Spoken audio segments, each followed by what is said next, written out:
What are we whispering about?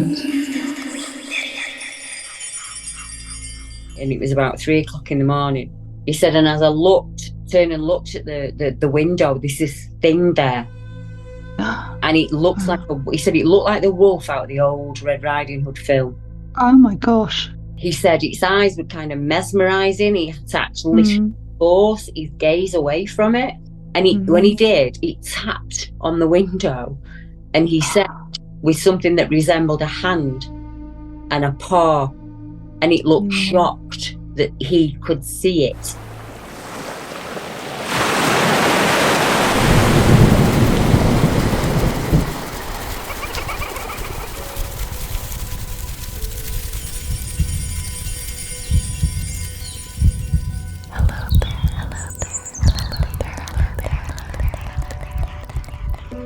In the air, by the sea, from the land, and within you and me. Fairies are whispering. This is Claire Casely, and I am a fairy whisperer.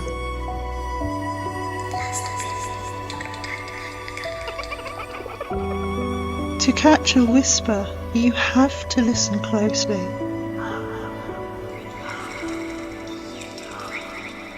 Listen with me.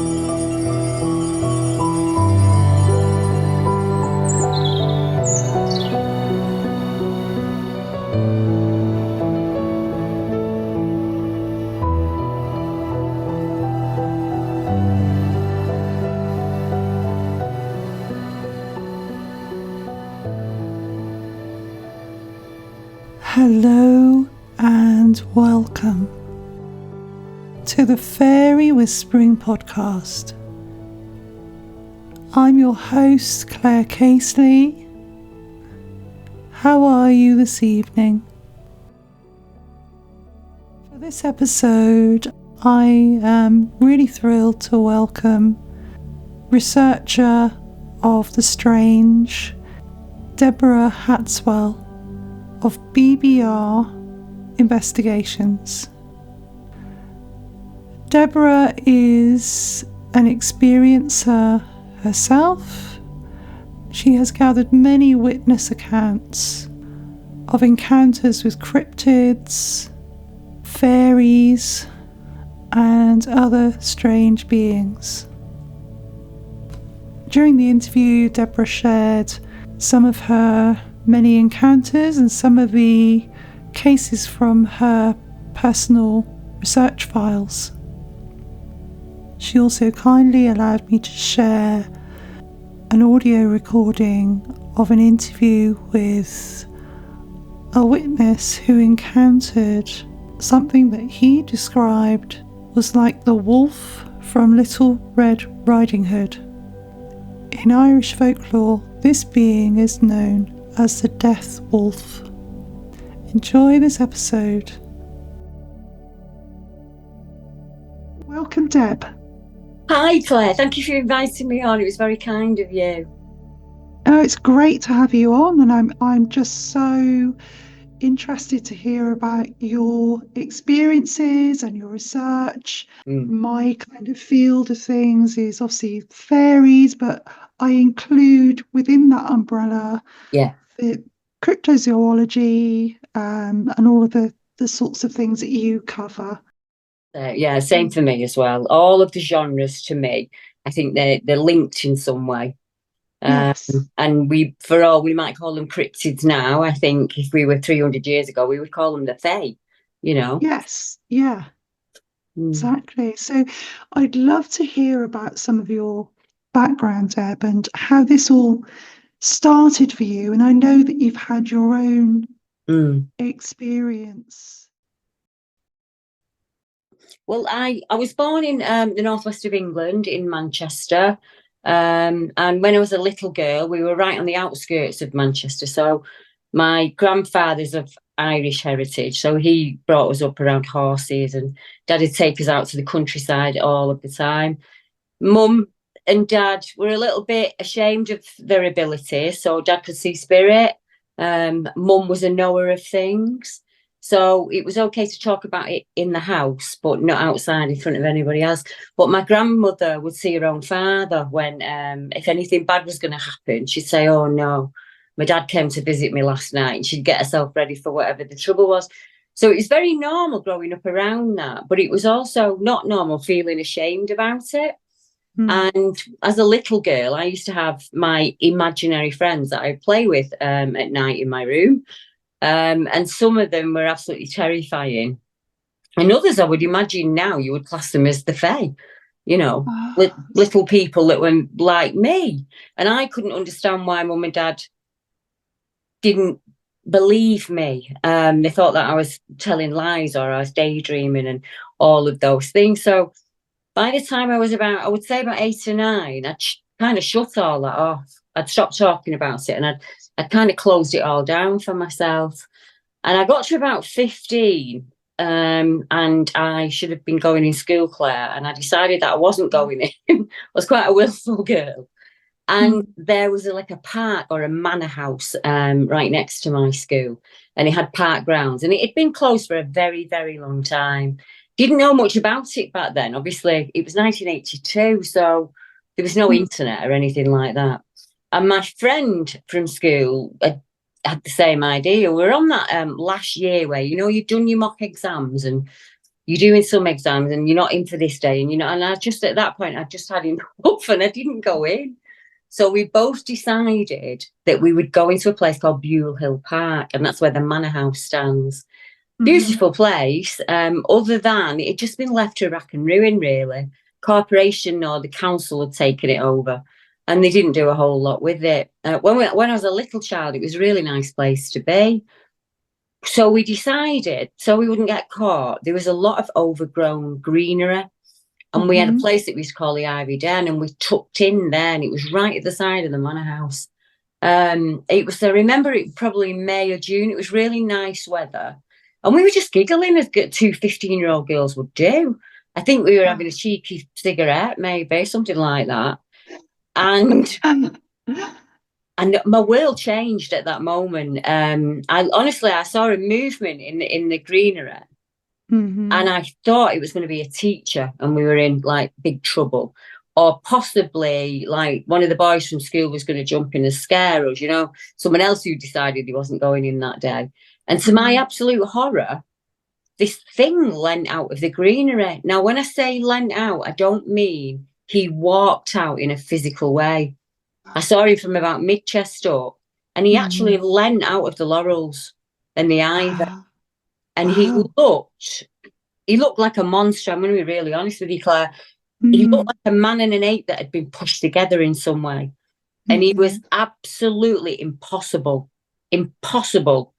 And without thinking, and I actually did completely the opposite character of me, I literally pushed my friend to the floor and I was running. I thought he was going to reach out and grab me and, you know, drag me into the bushes or something like that. Yeah. And I turned back to make sure that, A, she was up and running, but honestly, if I'm being honest, to see if he was coming after me. And he just leant back into the greenery somehow. Wow. And I didn't have anything to put it to then. So I ran home and I told Mum, and Mum was just, get upstairs and get your uniform off. If your dad sees you in that state, you'll be in a lot of trouble, kind of thing. And that was about all the counselling I got about it. But I had to go back to school the next day. I was absolutely terrified, really, really frightened. So there wasn't anybody I could speak to about it. There was nowhere I could go that... No internet, you know, back then there was nothing like that. So I went to the library probably about 2 weeks after, and I don't think I ever calmed down about it. It affected me throughout my life, but there was periods where I handled it better than others. And I realised that trying to find out what he was better for me rather than running from it and being frightened by it. So I set off to the library and I said to the lady, I was convinced he was like a Neanderthal or a troglodyte or something. My friend called him the Gorilla Man, but for me, he was always the Ape Man, because that's what he looked like a man and an ape. So I should describe him really, shouldn't I? He was incredibly hairy. everywhere, mid-chest, everything, but you could see your skin within it. Right. He didn't have fangs or anything like that. He had like human teeth, but bigger, quite a normal mouth. His nose was very flat, pressed almost to like a boxer would have, or someone who'd fought a lot in their life. And he's had these eyes. They were just mesmerizing. They were like an amber colour, like the stone, a tiger's eye. They were like that. And huge jaw muscles and like huge brow ridge. Almost like a Neanderthal leant out of the bushes and just looked at me. And there was a split second of shock. Like he was shocked that I could see him. I think that's why he leant forward. And I just couldn't, that was it. So I was like, right, I'll go to the library. And I went in and I said to the lady, and it was the big library, the main library, have you got anything that would explain a modern caveman living today? And she said, oh, yeah, just wait there. And I thought, oh, thank goodness for that.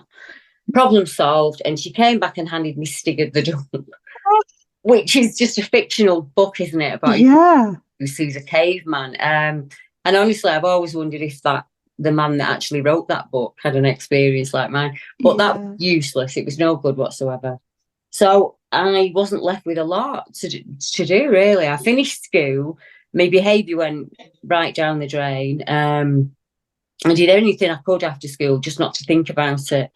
And I realise now, all these years on, that was trauma. I was know how to process that trauma. So what I did back then was I would write to local newspapers and say, has anybody seen anything strange out on the roads or, in their local park? And I'd get paranormal reports that had come in and the odd UFO report. But every now and again, I would get one where they mentioned this creature, this hairy thing. I would have said, well, at the time, I thought he was about 10 feet tall. And it took 35 years to go back. And when I did go back, my husband stood in the spot where I saw him. And he was probably about 7.5 feet tall. I think the 10 foot was fair. Just abject. My dad was a big, big man. And he was a street fighter. And it made my dad look little and weak. And I thought he was going to come for me. And I never put it together with the things that I'd seen in my bedroom as a child. That came much later when I did my DNA. But back then, I didn't realise it was... I think all phenomena is connected in some way. And certain humans can tap into that at time, whether we do that purposely or I'm a great believer that it is a DNA paranormal line that runs down your family. I really do believe that. And that's not just something I've come up with. I've probably interviewed over about 4,000 people. Wow. And I always get the initial report from them. And what if people don't know who I am? What I tend to do is I counsel people who've had experiences like that themselves. And I map them. I put them on a map so I can see what's happening in one particular area. Because obviously this is something that's gone on for 42 years for me. So if I've got an account that's from the 60s and then someone comes forward to me in 2000, I can say to them, look, this happened in the same area, not on your own. And I think, Claire, that's what fueled me, is the fact that I was out there on my own. I knew nothing. I didn't know about my Irish heritage. I didn't understand that I was part Roman. I knew none of that, none of it. So when you work that out in later life, you think, well, it makes complete sense now, I had to find relatives. And when I did find them, probably a bit too long of a story for the show, but when I actually did find them, they started asking me about, oh, Deb, we've all had paranormal experiences. Is it like that for you? And I thought, oh, thank goodness. Oh, thank goodness. It was a massive weight off my shoulders. It was like, these people understand me. But I'd never found anyone in life that actually did. Most people would give me the eye roll, or they'd make fun of me, or, they'd say something behind my back. And then I found years later that some of those people actually had experience as well. And I was able to say, no, I get that. It's the trauma of it. That's what you do. You find any way that you can to kind of work your way through that event. And that's why I ended up doing what I do today, Claire. Yeah. Yeah, it's trying to find answers and also trying to find community, isn't it? It's Yeah. finding that connection, those common threads with other Mm. people. Now, I'm really interested to go back to your experience with the little people in your bedroom and then come back to the ape man that you saw. Yeah. That's okay. So the little people that you saw, what do they look like? Dude, when I was little, I can literally remember being in my cot, and there used to be something in the corner that was incredibly dark, and I was terrified of it. Mm-hmm. Absolutely terrified of it. So there would be things in my room that looked like little girls and boys that Yeah. sit in my room with me and play, to the Mm. extent that by the time I was 7, my mum actually took me to a sleep clinic because I didn't sleep at night at all. And I would play with these beings, my friends. Mm-hmm. But if you asked me if I'd ever seen a fairy, I would say, no, I've never seen a fairy, because to me, they were just my friends. And I remember being absolutely terrified of that thing. And it would send things to scare me. So there was this, what I used to call him the granite man.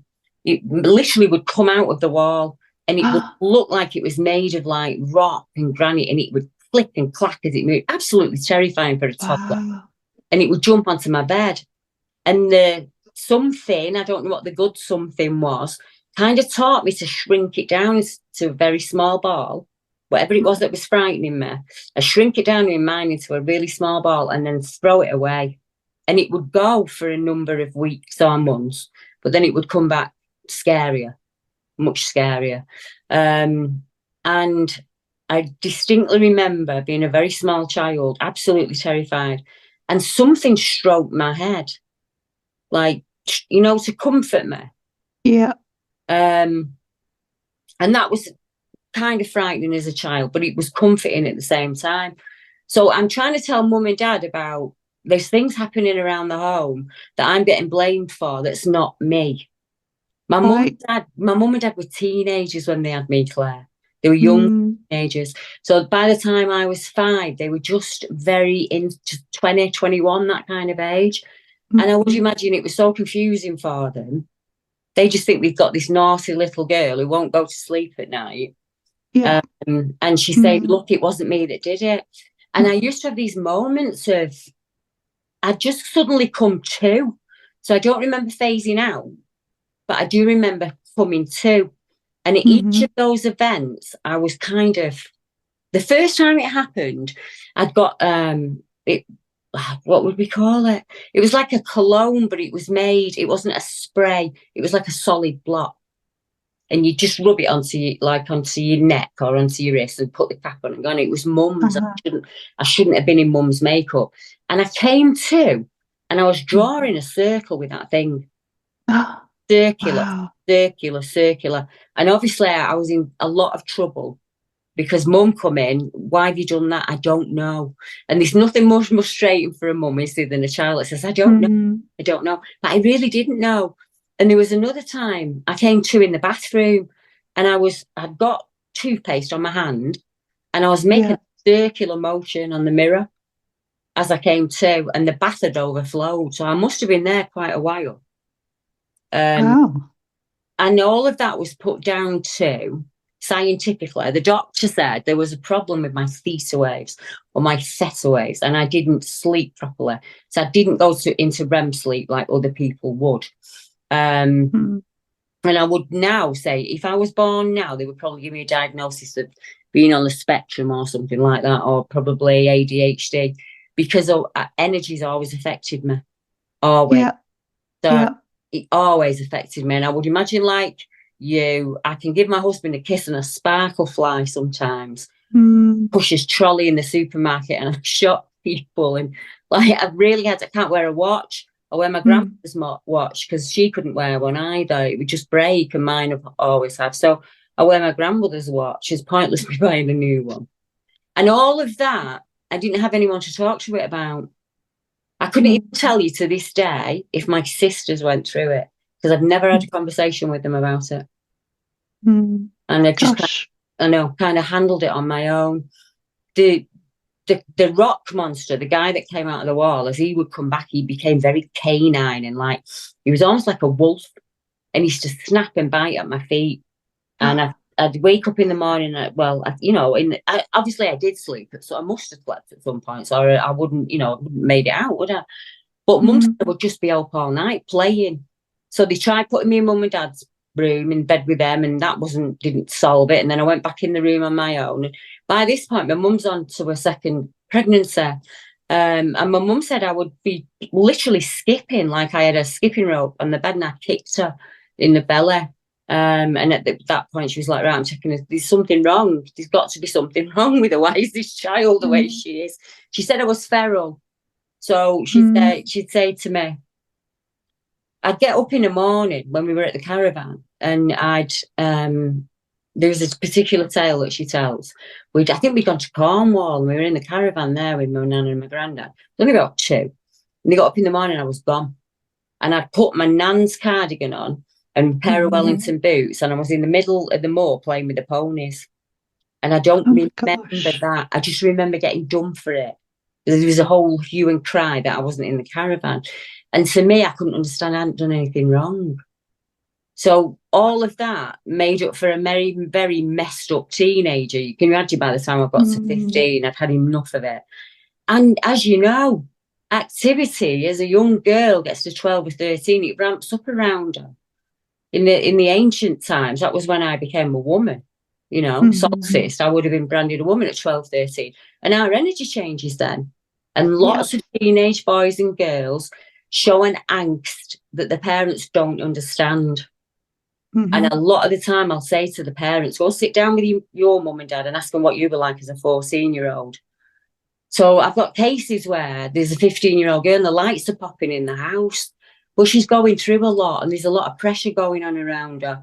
And I can then sit down to mum and dad and say, look, this is all energy based. It's completely natural.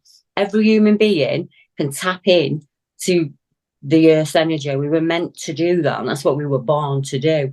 And we are supposed to enhance it and use it for good or for that's what we do. We're nature beings, but we're locked in a 2024 box with all media saying this doesn't happen, that's wrong, that's a fake, this is a hoax. We forgot how to believe. Many of us have forgot how to believe. So I kind of get them back to that, and I say everything he's going through is completely normal, and it will phase out as he gets to 16, 17. He'll meet a girlfriend, it'll all close down for him for a while. And then usually, if you've got children, it's usually in your late 30s when you're kind of coming back to it and thinking, now's the time to sort all that from when I was a kid. What is it? And then, like I say, I never put the events together. And I spoke to a young girl 2 weeks ago. She's not a young girl now, she's my age. And she said to me, they did an article on me in The Guardian. So she didn't know me. She didn't know anything about my work. She didn't know about cryptids. You don't expect someone like me to be in The Guardian. And she got in touch with me and she said, you lived in Salford. I'm sorry for contacting you out of the blue, but I've just seen you in The Guardian. You lived in Salford when you were a young girl. And you were talking about things that you'd seen. And I seen something. And I said, oh, right, what did you see? And she said, oh, it was awful. It was life-changing for me. I saw this creature in 1982 in the summer. And she said that my favourite place to be was my gran and my granddad's. There's 2 parks in Salford. One's Bewley, and then at the bottom we call Chimney Pot Park. And as kids, we'd go between the 2 of them. And she lived next to that park. And she said, when I was at Gran and Granddad's house, absolutely loved it. I was terrified of the staircase. None of my cousins were. They didn't have a problem with it, but I was absolutely terrified of the staircase. She said, when I was about 9, I was with my gran and I saw the reason why. She said, this thing came round the corner of the stairs. She said, and I've been asked over and over again if it was a werewolf. And I would say, no, it wasn't. It was far more hideous and frightening than that. She said it had a black, hairy face. It had a almost pointed face. It was big and thick and muscular. And Grandma, who was a Romany, puts her arm around her and says, it's okay. He can't harm you and he can't come near you and you are completely safe. And she said to me, it wouldn't look at my gran. It never took its eyes off me, but it wouldn't look at my gran. She said, and years later, she said, obviously I've got children and grandma dies. And she said, on the day that we went to bury her, as the hearse came onto the street, the big metal gate fell down onto the floor with a massive crash. She said, I knew at that moment that it'd been released. And I said, what do you mean?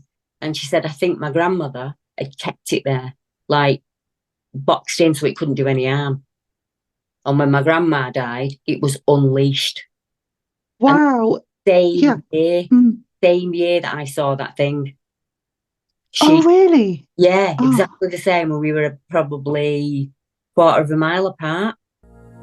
Please like and subscribe and follow on whichever platform you listen to the podcast on. I love receiving emails from people and hearing your stories.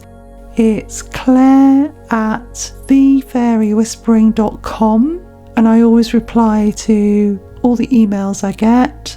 Or connect with me on Instagram at the Fairy Whispering Podcast, and I also have a YouTube channel at the Fairy Whispering Podcast. When I was reading your story about this experience, the feeling, this is incredible, the feeling that came to me, and I was obviously tapping into something, was that had this creature been kept captive in that location, that was the sense I was getting, that it had been released. And that was a conversation I only had 2 weeks ago. Right. So you think, if I didn't know back then that I wasn't on my own, and she didn't know back then that she wasn't on her own, the difference being there was no terror for her because her grandmother said, he can't hurt you. There's nothing he can do to you. Whereas my mum went, shh, shh, shh. So the minute you do that to a child, you become shamed and frightened. And that's what I had. I was ashamed of the things that were happening around me, so I just didn't want to talk about them. I found out, obviously, because I've spoken to this lady, I thought, right, get digging, Deb. John D always has come up for me from being a very small child. He's a kind of synchronicity, if I've got the right word. He pops in and out, and normally when he pops in, it gives me a hint of where I need to look. So do you remember I told you about the manor house? That was built, probably in the 1600s. But before John D, he was down south, wasn't he, with Elizabeth, and she sent him up here to Cheetham School, which isn't that far away. His wife and daughter died of the plague, and the manor house that I saw the ape outside of was where they buried plague victims. Right. And I wonder if John Dee and Edward Kelly had summoned something, because he was forever summoning things, wasn't he? And there's a lady called Clara Mead, and she's an angel writer, and she said to me many years ago, there's a connection, Debbie, between John Dee and that manor house, and one day I'll tell you about it.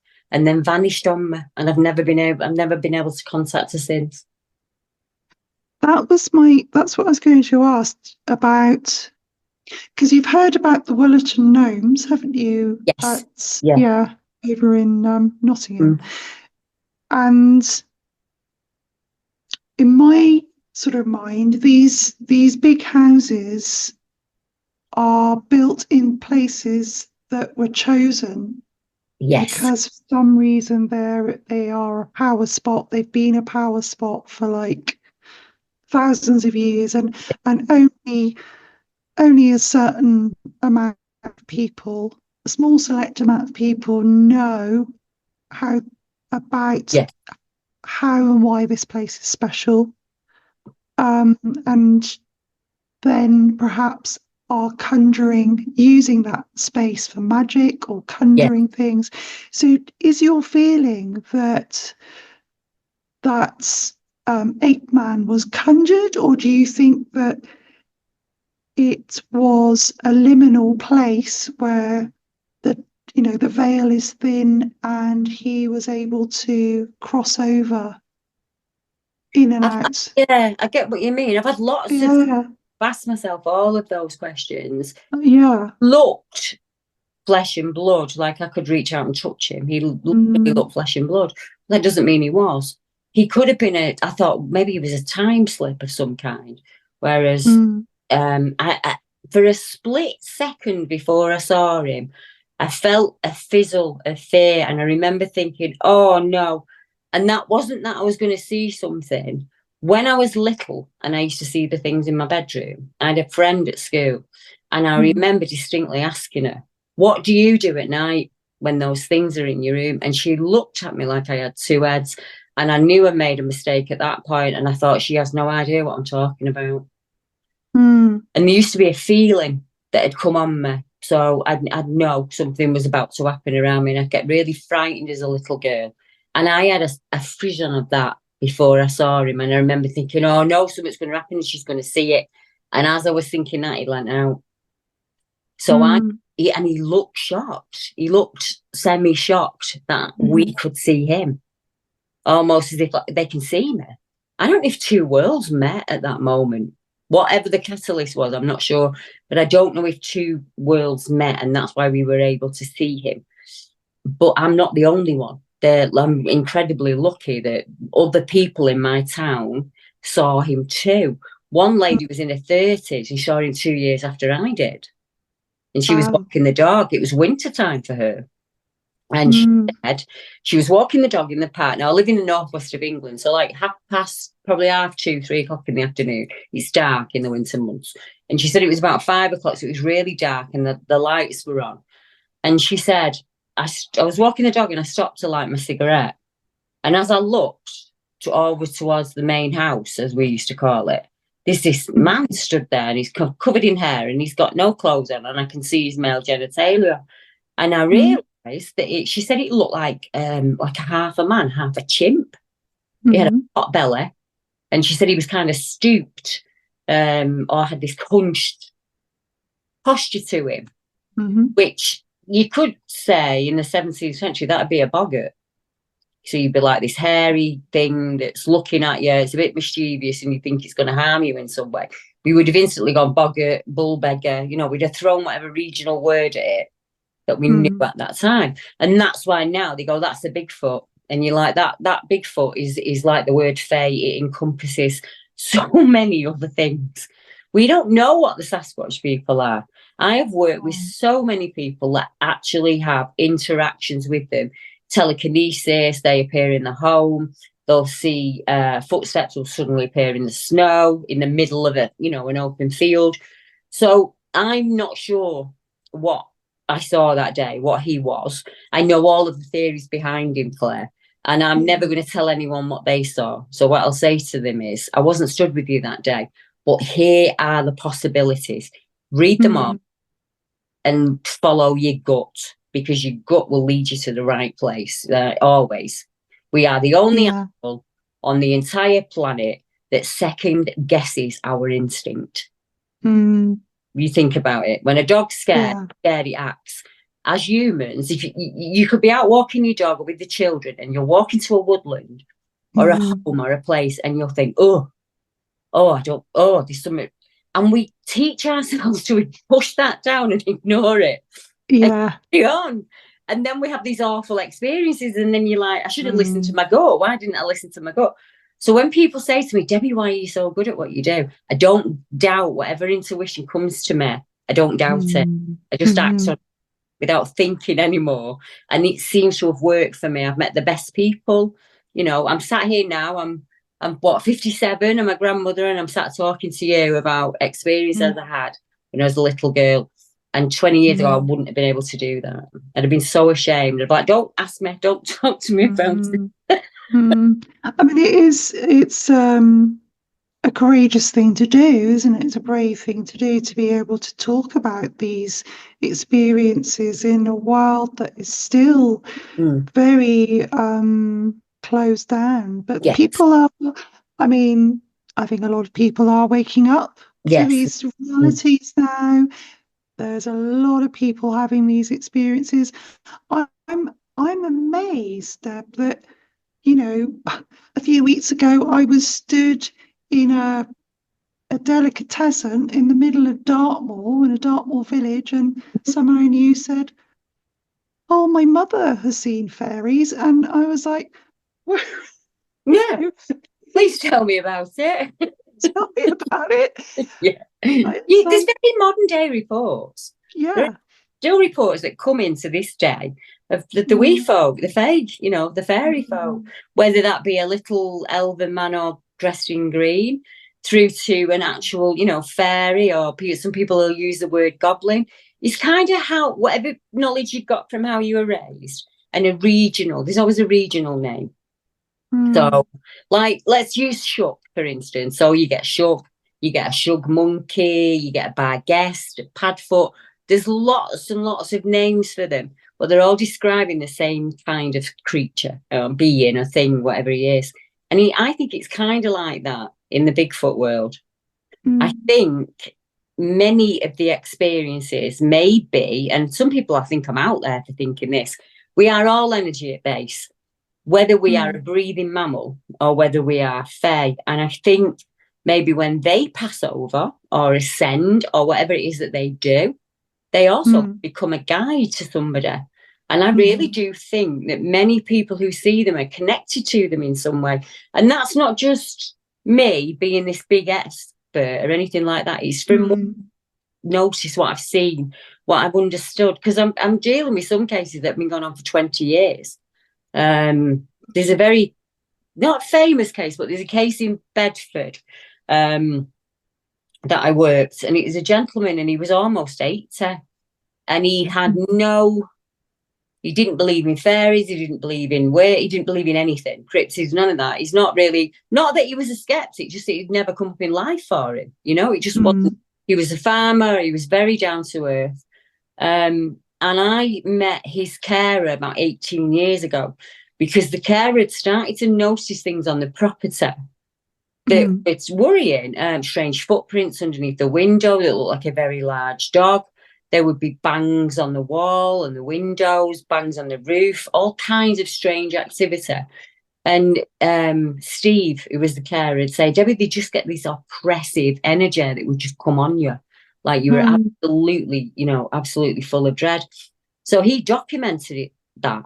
And in 2018, one of the men that lived in the house, Bill, he died. He passed away naturally.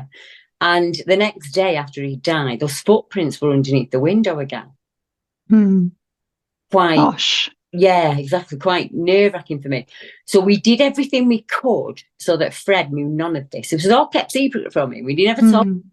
Because the worst thing I think that could happen is I tell him that something's going on the land, and I've got a 70-year-old man living on his own in a big rural, farmhouse. So we kept it all from him, so he didn't know. So September of last year, we'd speak on the phone and we'd email backwards and forth, and he just used to call me Steve's friend. So he just thought I was his carer's friend from Manchester. And he was a really interesting man to speak to. He had some amazing stories. Factual stories about when he was a boy in the Blitz and, growing up and things like that. He was just a really nice man to talk to. And on the 8th of September, I was due in hospital. I was having, I had to go in for, I've been quite sick recently. So they was doing a barrage test on me. So I got, they put you on the ward, don't they? And you've got like that tie thing they put on you. And I'm sat in bed and my phone goes, and I see it. Now, no one has ever put urgent, 999, Debbie, we need you. And I thought, like, what's, so I'm under my blanket and I'm like, what's going on? And Steve's like, Debbie, please, have you got 5 minutes? Can you phone him? I've had to get the doctor in. So he literally sneaked out to the car and sat in the car, and I rang him. And he was hysterical on the phone. He was absolutely couldn't. Do you know when they go and they couldn't get? So it's like, right, Fred, let's calm down. Let's calm right down. I was like, I'm here to help you, and I promise you, whatever it is, I'm going to make it go away. But don't tell me what's happened to you. Let me just ask you a couple of questions first. So I asked him if he was from Irish heritage, and he said yes. I asked him if he'd been thinking about his death lately, and he said, yeah, he was getting his affairs in order. I asked him if there was anywhere on the property that he would consider as negative, and he went on to explain about the derelict house just across from them. I'm trying to remember what there was another question I asked him. It'll come to me in a minute anyway. So I said to him, right, what had changed that day? I said to him, right, Fred, tell me what's different about last night that's never happened before. And he said, they brought my bed downstairs. So he couldn't do the stairs to get up and down anymore. So he brought the bed downstairs for him. And he said the carers had took like the curtains and the nets down, and they hadn't had a chance to put them back up. He said he woke up at 3 o'clock in the morning. Now, this man's biggest fear was he wanted to die at home. And the majority of his fear was based on the fact that they'd put him in a loony bin or he'd die in the hospital. And he really didn't want that. He just wanted to be at home, which is really understandable. And he said, I got up for a wee, Debbie, in the middle of the night, and it was about 3 o'clock in the morning. He said, and as I turned and looked at the window, there's this thing there. And it looks like, he said, it looked like the wolf out of the old Red Riding Hood film. Oh, my gosh. He said its eyes were kind of mesmerising. He had to actually force his gaze away from it. And when he did, it tapped on the window. And he said, with something that resembled a hand and a paw, and it looked shocked that he could see it. He was very, very convinced of that this thing looked. So obviously he starts screaming. Steve runs down the stairs and he look, and there's nothing there. There's nothing out the window. So by the time, Steve was on the ball. He phoned the doctor straight away because we could be dealing with an infection. We could be dealing with something that's going on in his brain, that we don't understand. Let's get the doctor in straight away and get him calm. And he did see the doctor, but he was like, no, I want to talk to your friend. I want to talk to your friend. So I said to him, I promise you, he said, is it going to come and get me? And I said, no, it's not. And I promise you 100% it's not going to do that. Because if it wanted to, we wouldn't be having this conversation now. You'd become one of the missing. You just wouldn't have been there in the morning down the stairs. So I said, right, I'm going to tell you why I asked the questions. There is an old legend passed down by mouth in Ireland about the death wolf. And that is not as bad as it sounds. So very much like a shook. It will come at times when people die. So the connotation on it is, if you see that dog, it's bad luck and that person's going to die. But there's another way of looking at it. The old folk, the dryads, would talk about the dog coming in times of weakness, sickness, or death. So it was coming to walk you home. Oh, wow. And I explained that to him. I said, it's not there to harm you. It's connected to your family through your Irish blood, your Irish blood descent. I said, and you told me yourself that you've been putting your thoughts out there. What's going to happen to me when I cross over? That's natural at death. We all think that at death. And I said, were you raised Catholic? And there's something that you've done in life that you're worried you're not going to, and he went, yeah. And I said, well, I'm telling you now, you are going to pass over and you're going to be fine. And when you pass over, you're going to decide the next part of your journey. You can be your anything, you can be anything you want when you go over. I said, but you've been putting your thoughts out there to the universe, and the universe will answer.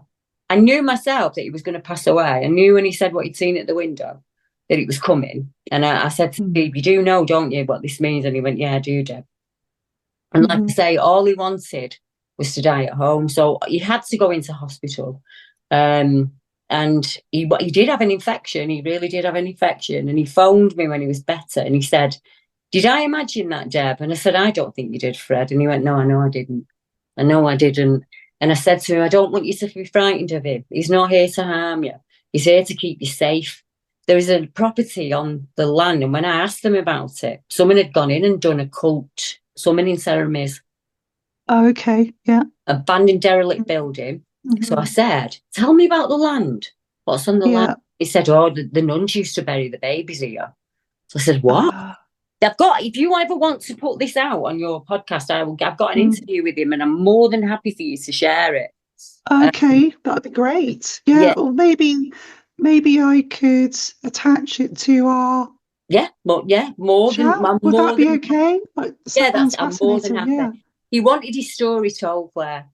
He wanted a story told. Yeah, yeah. And he was frightened, and he said to me, when he was a little boy in Bermondsey, they had to go into the air raid shelter at the worst bombing during the Blitz. He said, and I was only 5. He said, and as Mum and me went to walk out of the shelter when the siren sounded, our postman was on the ground and she didn't have a head. He said, and that thing was far more scarier than what I saw at that window. Like, do you know what I mean? That's at the level of fear that he had. Wow. But I was able to explain to him that it wasn't going to do him any harm. I think it was protecting him from whatever was in that negative house. And came home, he passed away with Rowan, the dog, and that's what he wanted to do. And he went in his sleep. And that's beautiful. Yeah, exactly that. And I was very privileged to have part of that. He passed away in February. Yeah, so I knew it'd be about 12 weeks after he'd seen the dog. I knew that. And Steve messaged me at the first week of January, and he said, he's passed, Deb, he's gone in his sleep. And I said, well, you know, my condolences, but he's going to be around for a while. Yeah, because I felt him around as well. And it was a nice feeling. It was like, thank you, Debbie. Thank you. And I think he went over not frightened. And if I can do that for anybody, then I'm quite happy to be the pauper that I am, Claire. Because I often say to my husband, we haven't got a penny to our name, you know, but we are so blessed and we are so rich in the people that we have around us. You get what I mean? So I was really privileged to have taken part in that. That's amazing. And, fortunately, the farm's it's down now. But the bit I didn't tell you was, when I looked into the history of it, there was, it's near Turvey in Bedfordshire. So anybody who knows it probably knows his tale. There was a monastery there, a nunnery, and the nuns would only walk at night. So there was a that went from the nunnery to the village, the church in the village, and they would go under that tunnel backwards and forwards all of the time. And the house, the negative house, it was said that where the nuns would bury dead babies, that's the house sat on top of that. So can you imagine the energy? Can you imagine and disturbing? And the sadness and the all of that. Then it's just been left. People have gone in and amped it up and just, you know, and then I think, Fred, when you get to the end of your life, even if you've not had experiences, the afterlife can open up for you. You're transitioning, you're going into a different phase. So I explained all that to him and I said, it's quite normal. It's quite normal for people to experience something later on in life that they haven't had at all, just because our energy changes again. You know, you're in the future of your life, you're due to pass on. It's normal to have all those thoughts that he had. You know, am I going to hell? Am I going to damnation? You know, and it's like, no, Fred, honestly, I said, I know that's been drummed into you, but that isn't how it is. You can make a mistake. And as long as you regret that mistake and you spend your time doing good things because of it, there's no God in the world going to hold that against you, you know. But yeah, what an amazing case, Claire. What an amazing case. It's really interesting. And I was also thinking of Anubis, the Egyptian. Several of the members said that too, because they have a big community now. We have it like all across England, we have volunteers. So a number of them had said, Debbie, have you considered? Now, there was a gentleman called Kane Miles, and he dreamt about a crash that was going to happen. And I can tell you a little bit about that if you want. Without knowing that I was working Fred's case, the week that Fred passed, I get a message. Now, they don't know each other. One lives Bedfordshire, one lives in Macclesfield. I get a message of Kane saying, Debbie, does Anubis mean anything to you? And I said, actually, it does. And I wrote the conversation down. And he said, I dreamt last night that I was somewhere and we were welcoming somebody over, and he came in the form of an owl. Right. That makes sense to me. That makes a lot of sense to me. I said, describe what it was like around you. And he said it was very Egyptian, Debbie. It was like what you'd imagine a worshipping place would have been like back then. And he was convinced it was Anubis. And I said to him, you're not going to believe this, but I've been working a case over the last couple of months and the chap's just passed on. And I think the owl was saying it's a messenger. They were the messenger. So that thing that came to see him was a messenger. And because he was going to pass away, which gave his carer 12 weeks to get himself together. Like, right, you get yourself prepared for it, don't you? It's coming. Fred Yes. we didn't tell Fred that. But I just said to him, you do know what this means, don't you? And he was like, yeah, I do. And that's the only conversation we had on it. And it was just like, let's keep him as happy and content as we can till, till the night that he passes. And he, as I say, he went quite happily in his sleep. It's so fascinating, isn't it? All the liminal places in our lives, but especially that tipping point between life and death. Yeah, yeah. The strange things was, you asked me at the beginning, yeah, I'd spoken to anybody in the Bigfoot world that had spoken about anything that would consider as a fairy. The carer, Steve, saw something probably, I think 2016, 2017, he saw something. But when he was a child, he saw what he called the hairy fairies. So I said to him, tell me more about that. And he said, I always get it wrong. It's either Ashdown Forest or Ashford. I always get that wrong. And he says to me, no, Debbie, you've got the wrong one again. But I'm not very good on down south. So basically, his parents used to take him and his brother to the woods, because you did back then, didn't you? You'd go to the park, you'd have sandwiches and pop, and it was a day out you really enjoyed. And he said he remembers chasing his brother around, probably 5 and 6 or 5 and 7, something like that. And he said, we used to see these things and they would flitter. Not like a little fairy, like these you always call them the hairy fairies. So they were like, he said they always use a shade to stay away from him. And almost like the Green Man and the, looking through the leaves, like the thing that I saw emerging from the leaves. And it's all mixed together, isn't it? You need to think about it. So he's had experiences as a young boy. We, as children, what we see is real. When we see these imaginary friends, they are not imaginary. And you ask a child that, and a child will get quite upset about it. And it's because that child's not being believed. Just because we can't see them doesn't mean they aren't there. And he felt the same about the hairy fairies. And I wondered why, if that was why, many years later, when he did have an experience with what he would call the woos, he called it the woodwose. So we have them in our history, don't we? He called them that. He said it was a woodwose. What I saw was a woodwose. So modern day society goes, no, that's a Bigfoot. And he's like, no, it was not. What I saw was a wild man of the woods. Like, I always get it. Is it Seronis? I always get it wrong. I always pronounce it. Yeah, that's right. Yeah. Yeah. I never knew something that's natural and elemental in some way. Yeah. And it all tied together in the end when you think about it. He was meant to be with Fred when it came to the end. Any other carer would not have known what to do, who to contact. So he would have gone over being absolutely terrified, wouldn't he? Yeah. Yeah. So serendipity put us all together, yeah. So it's amazing. Yeah, you're all in the right place at the right time. And it's interesting, isn't it? I mean, do these beings because they are outside of time, do they move us around like chess pieces, if you like? Same thought. Is that what's going on? Yeah. And, are there times of, will you notice me? How many more times do I have to do something for you to notice me? I think there's a bit, sometimes it can be that kind of, but if they are our guides, I mean, I'd never been harmed by what I saw. Never. I wasn't harmed by it. I was frightened of him because I didn't know what he was. And he looked like a monster, But years and years later, I've called on him when I've needed strength, or why am I on this journey? Why did I see you? What am I supposed to do next? And guides can come in any shape or form, can't they? Yes. Yeah. And once you accept that, I think once you accept that level, then anything is possible. Yeah.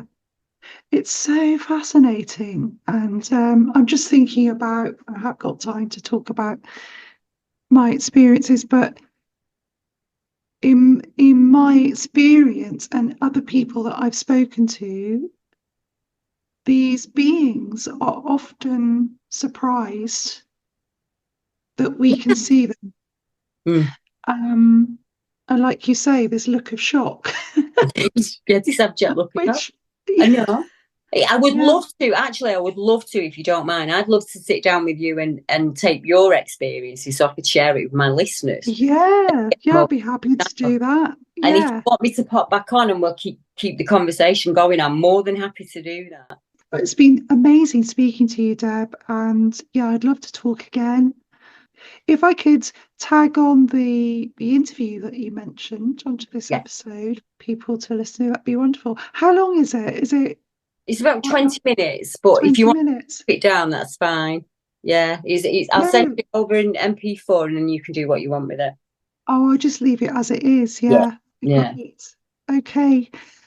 So how can people connect with you? Because I know you've got so much stuff out there that people can get involved in. I've made it so easy. Just Deborah Hatswell, pop my name into Google and I will pop up. I do a podcast. I do a weekly podcast. Yes. But I also, every 2 Saturdays, I do a live stream. So people can say to me, right, Deb, what have you got in the Luton area? Or what have you got in Carlisle? And then I'll read out the reports that I've got from there. And there's a little community building on there now, usually about 4:09 when I do it.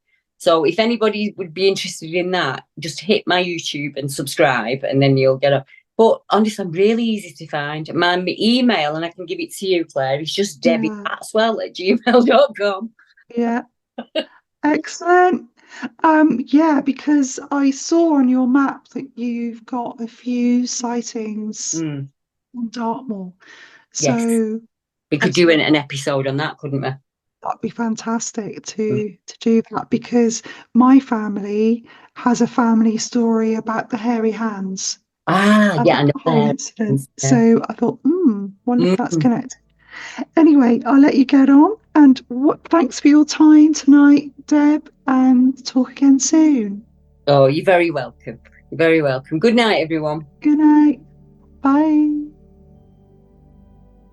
Thank you to Deborah. I really enjoyed our conversation, and she will be coming back on the podcast sometime soon.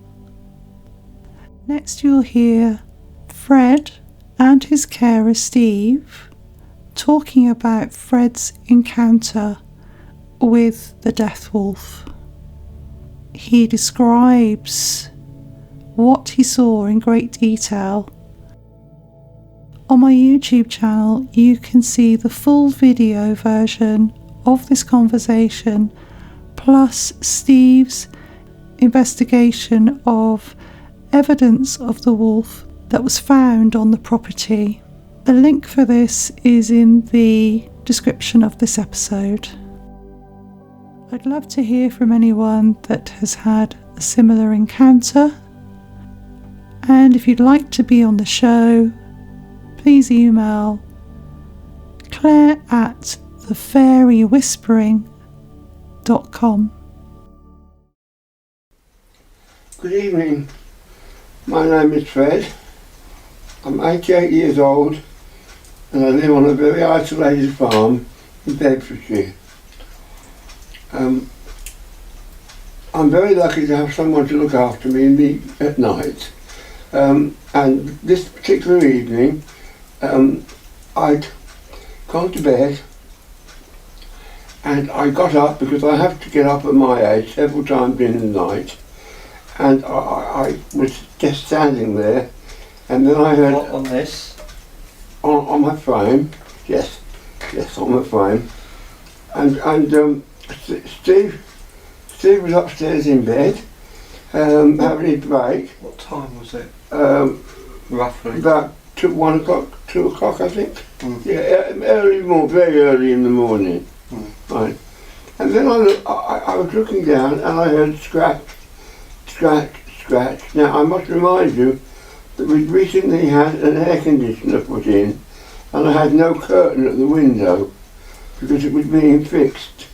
So I heard scratch and I looked up and I saw what looked like a paw. It was not a hand, but it was shaped differently to a paw, but it certainly wasn't a human hand. So I couldn't believe it, and I looked down to see what I was doing, and when I looked up again, I saw the most awful face looking at me through the window. Now, I was shocked, and I think this thing was shocked as well, because it didn't look as if it was expecting me to be there. It was a terrible experience. I can see it now. The most important thing about it was that its eyes never took its eyes off me at all. It looked straight into my eye, and I can see them. They had dead dark ruby black centres with a pearl eye, like a ringed eye, around it, and they were more sort of together and not on the side. And the ears weren't terribly long, but they were tipped. The ears were tipped down. You mean like a fold in the top? Yes, like an Alsatian's ears. They were had a little fold on the top. And I just couldn't take my eyes off it for a while. But then I looked, and it was still there, and I decided its coat was sort of like an Irish wolfhound's coat. It wasn't the grey like that, but it was bitty, as if it wanted a good brush, to be truthful. And it was a darky browny colour. Well, it just looked awful. And to be truthful, it petrified me. It really, really, really did. And I shouted for Steve to come down, and he came down, and he was a very good lad. He went and looked. And I could hear the panic in his voice, because he does sometimes shout me at night if he needs me, but this was a completely different voice. He sounded frightened, panicked.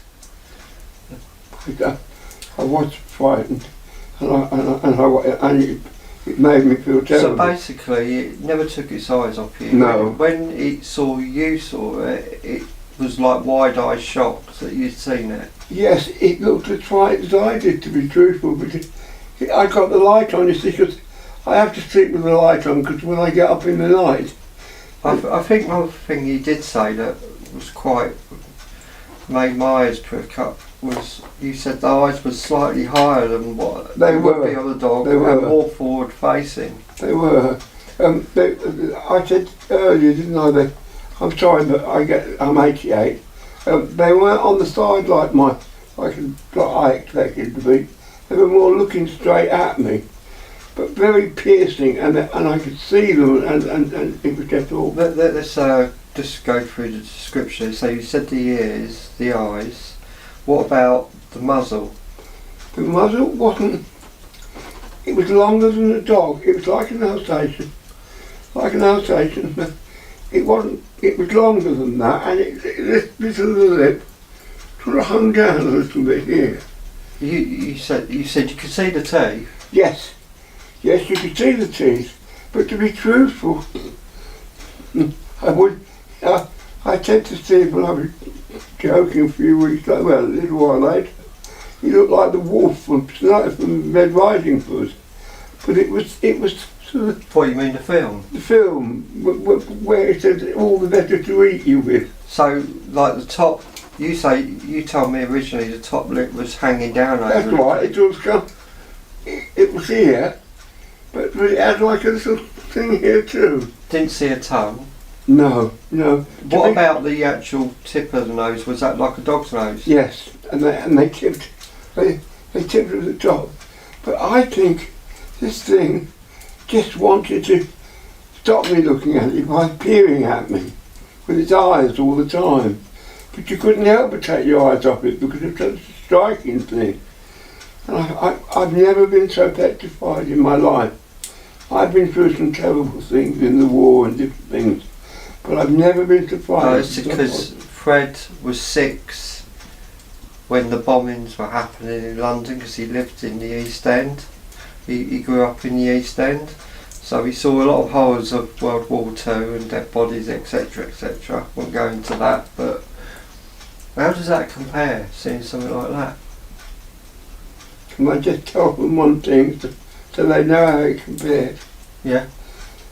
I was about 6, and my mother took me down to the shelter, and a bomb dropped, and it was the biggest bomb that they'd ever had, and it blew a hole in the middle of Brixton High Street that you could get 10 corporation buses, double-deckers, standing together. We came out the shelter in the morning, and there was paper bits in the air, smoke everywhere, and my mother says, "Come on, darling, we'll get you home." And when I looked down, there was a body on the floor, and the lady, and I knew the lady because she had a band on her arm which said "Postie," and it was our post lady, and she hadn't got a head. Well, So I've seen a few frightening things, but not as bad as this. and It really frightened me. so Deborah rang you. You what? Deborah rang you. Oh yes. I spoke to Deborah, and I've got to thank her so much. She was so good with me, and she calmed me down, and the most important thing was, she said to me, "I can almost guarantee, mate, that 150% he'll never harm you." And you know, that really calmed me. But she was so good with me. I want to thank her so much. I'll see you wearing your thingy, your panic button. What? He's been good today because the nurse comes, so he's wearing it. He don't normally wear it, but you should have pressed that when you. I'd have loved that one. The one, she comes over the intercom, doesn't she? Yeah, she just said, Are you right, Fred? And you just said, "No, there's a werewolf at the window." It'd be like that Sasquatch Chronicles intro where the bloke rings the police when he says. Anyway, I want to thank you, Deborah. Thank you so much. You really put my mind at rest, darling. You did. I couldn't have spoken to anybody better. Oh, one thing Deborah did mention was that there might be some sort of particular place around here that this is, you know, or some reason. Was it Elsie Bloom? You said you worked in the leather factory. Yes, Elsie and I worked together in the bit. And what did she say about where we're living? About nuns? Because this used to be called Priory Homestead Cottages. It's called Mid Farm now. This was Priory Homestead Cottages, and the homestead, the priory, was down in the village, and it was run by nuns, and it was a very, very quiet order. If they wanted to speak, they had to pull each other's cuffs so they could talk to each other. But we found out later that there was a tunnel all the way down to the village that the nuns used to walk underneath and go down to the church, so no one would see them at times, and then they come back the same way here. The old people in the village used to say that the nuns used to have babies by the monks, and they used to bury the dead babies up here. Everyone said, "Oh no, they wouldn't do that," but I wouldn't put it past them. You said that the lady said they would plough the field and bones would come up. That's right, they did. When the first ladies lived here, that was, well, she was in my cottage before. They used to pay them to go out and pick up stones and things out the field on Saturdays and Sundays, so they could plough with a horse easier. So that was like if you lived in a Thai cottage and you were a farm worker, they expected as part of your rent the children and wife to go out picking stones out of the field in the weekend. That's right, and they didn't get anything for them, just bags of stones, and they always used to say that many a time a piece of bone or something like that came up while they were ploughing with the horse. So that it was a burial type of ground, and as you know, there's a place up there where they throw all the old stones and things in. Yeah, in the slade. Well, they reckon there's a lot of people buried in that slade. Really? No wonder the mushrooms go and that's well the history you know about. Yeah. I discovered there was a young girl who got done for witchcraft. She stabbed a cat 9 times, that's the story. Yes. That took a lot of digging to find that one out, because that was particularly in this village. And you know the trapdoors in the Fiery Farm down the bottom here where the nuns used to come out Yeah. to the tunnel? There's a trapdoor there. They used to come out of there and then go down to Hawkos, to the hall and the church. Yeah. And they all went in the dark and came back in the dark. No one ever saw them. Yeah, yeah. So that is just the history we've been out to find out, but you know, a lot of it is word of mouth and people. We don't know really what went on here. Take care and see you next time. Bye for now.